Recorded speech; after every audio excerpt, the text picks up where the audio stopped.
सोनरा की गलिया से निकले ले कवन दुल्हा।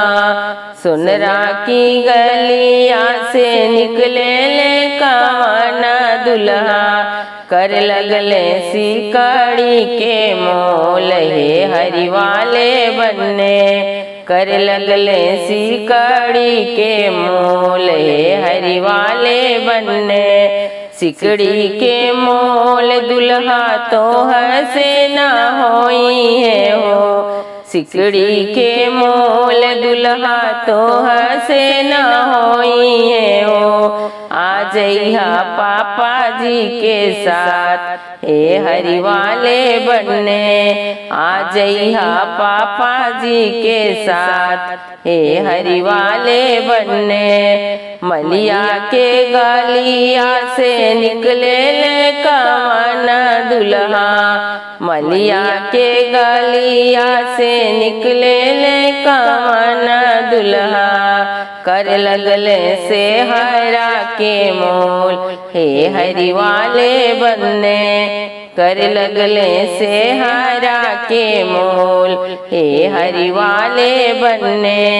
सेहरा के मोल दुल्हा तो हसे न होई है हो। सेहरा के मोल दुल्हा तो हसे न होई है हो।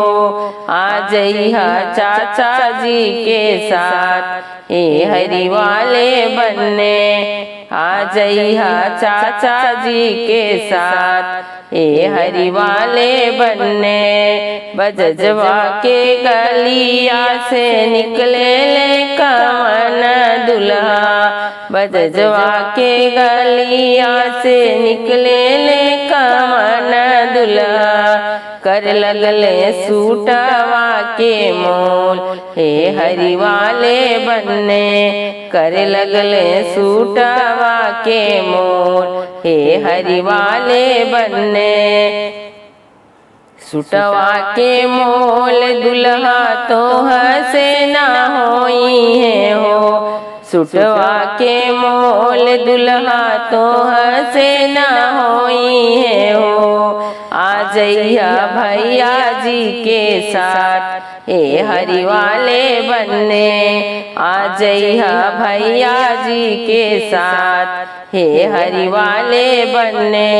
कौन गाँव के गलिया से निकले ले कवन दुल्हा। कौन गाँव के गलिया से निकले ले कवन दुल्हा। कर लगले